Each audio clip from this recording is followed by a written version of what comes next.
इस जीव ने कितने कितने दुख भोगे, कितने कितने चोले पाए, उसका कोई अंत नहीं। अब अपने रब के ज्ञान को पाले, रब के ध्यान को पाले, रब के प्रेम को प्याले, रब के प्यारे संतों का सानिध्य पाले तो तेरा बेड़ा पार हो जाएगा। बाकी तू रोता किस बात के लिए है, विलाप तू किस चीज का करता है?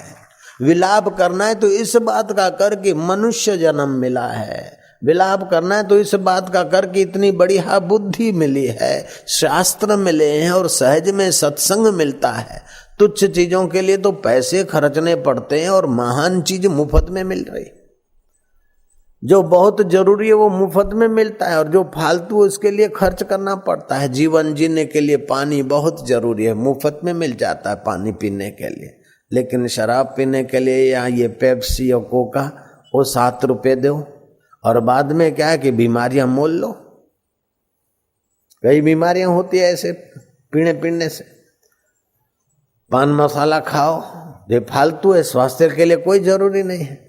जिससे धातु कमजोर होती है, तंबाकू का निकोटिन पॉइजन की असर होती है, चिपकली का पाउडर होता है और स्लाटर हाउस का जो खून है वो हल्का काथा बनाने में लोग बोलते हैं उपयोग में आता है, वो होता है। कैंसर की बीमारी होती है, वो भी गंदी फालतू चीज के लिए तो पैसा देना पड़ता है।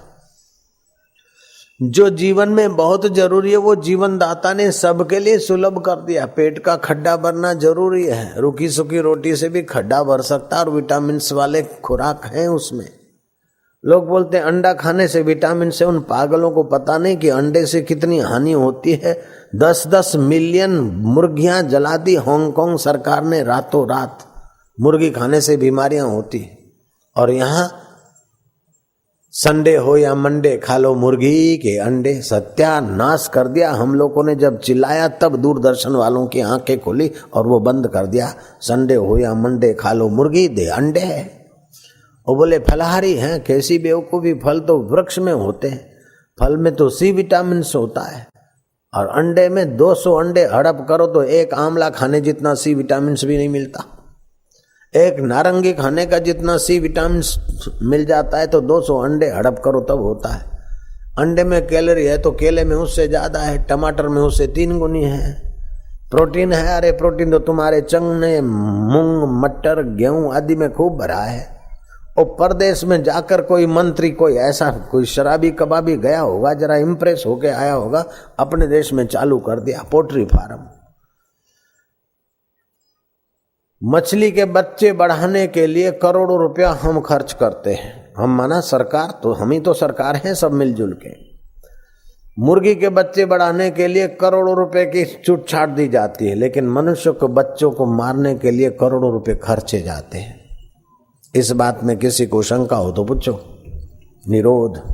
इंसान के बच्चे मारने में लाखों करोड़ों रुपया खर्च किया जाता है, मुर्गी और मछली के बच्चे की पैदावार बढ़ाने में खर्चा किया जाता है। इंसान कितना गिर गया। इंसान की बदबख्ती अंदाज से बाहर है, कम वक्त खुदा होकर बंदा नजर आता है। वो ईसाई बोलते हैं gift of the God, welcome you welcome them. वो भगवान की गिफ्ट है, उनको आने दो। मुसलमान बोलते खुदा की खेती, इसको बढ़ाओ, लेकिन हिंदू बोलते कि अपने बेटों को मारो, आप अपनी बस्ती कम करो ताकि देर सवेर उन लोगों का झंडा फहरावे। कैसी नासमझी की बात।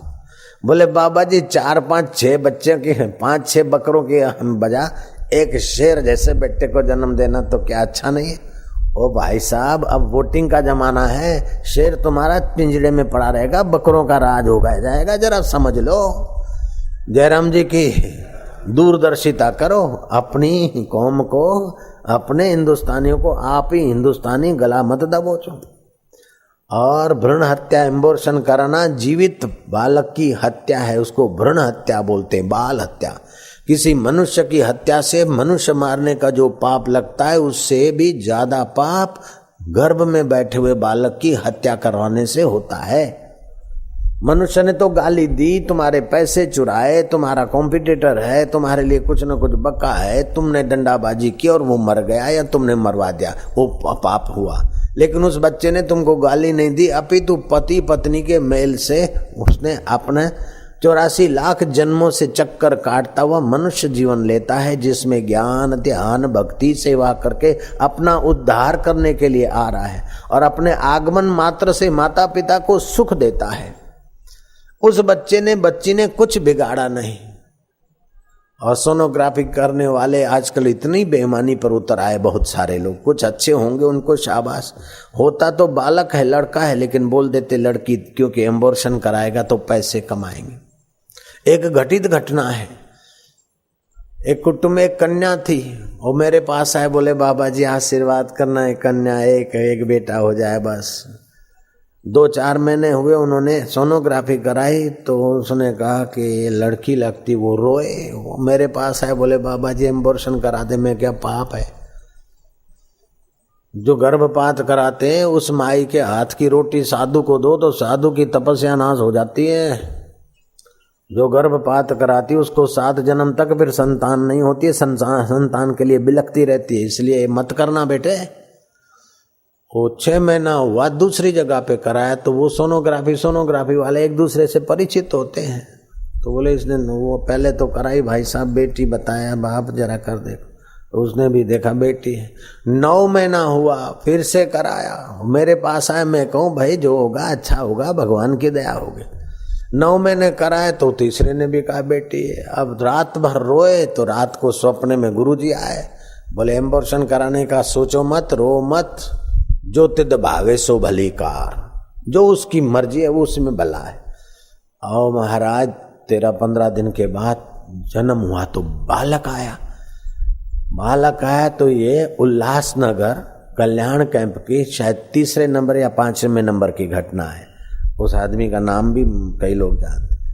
तो आए कि बापू ने तो बेटी में से बेटा कर लिया, हमारे गर्भ में तो बेटी थी और बापू ने बेटा कर लिया। सच बात बताता हूँ कि उसके गर्भ में जो बेटी थी और मैंने बेटा किया, ये कोई ऐसी बात नहीं। वो तो था ही बेटा जयराम जी की, मैंने बेटी को बेटा नहीं बनाया, वो तो बेटा था। लेकिन वो कमाई की लालच में उन्होंने बताया कि लड़की है ताकि एम्बोर्शन के पैसे कमा ले। कितने अपने देश की दुर्दशा है, सरसों के तेल की मिलावट ने तो अभी कुछ आंखें खोली लोगों की। लेकिन तुम्हारे मिर्च में ईंट का पूका पाउडर मिलाते हैं, तुम्हारे पिसे हुए धनिये में घोड़े की लीद मिलाते हैं, वो खसखस में बालू मिला देते हैं, चावल में दूसरे चावल, नकली पत्थर के चावल बनाने की फैक्ट्रियां अपने देश में। मनुष्य कितना गिर गया है। ये मिलावट पर सख्ती तेज होनी चाहिए जयराम जी की, उनको नहीं बख्शा जाए। अब थोड़ा बहुत मिलावट वाले तो 150-200 फायदा करते, लेकिन यहाँ जिंदगी खराब हो जाती। तो वही लोग मिलावट करते हैं जिनको संसार सच्चा लगता है और भगवान का खौफ नहीं है। जिसके लिए भगवान नहीं है उसके लिए कोई कायदा कानून का भी इतना खास महत्व नहीं। जिसके लिए भगवान है उसके लिए धर्म है, जिसके लिए धर्म है उसके लिए भय है।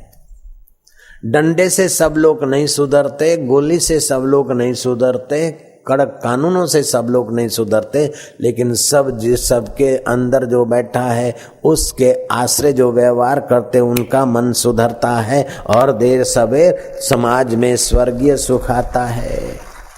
ये इतना सारा पंडाल, इतनी सारी व्यवस्था किसने करवाई? धार्मिक लोगों ने किया। बोले धर्मनिरपेक्ष। अब धर्म चला गया तो क्या बचा? गुरु तेग बहादुर बोलिया, सुनो सिखो बड़ भागिया, धड़ दीजिए धर्म न छोड़िए। धर्म निरपेक्ष ये क्या है कि दुनिया पागलपन की। यतो धर्म ततो जय, यतो धर्म ततो अभ्युदय। जहाँ धर्म है, अग्नि का धर्म है तपाना। अगर अग्नि में तापमान नहीं हो तो अग्नि का धर्म गया। पानी का धर्म है शीतलता, अगर शीतलता चली गई तो पानी कहाँ। मनुष्य का धर्म है मानवता, अगर मानवता चली गई तो मनुष्य कैसे रहेगा? फिर धर्म तो जरूरी है।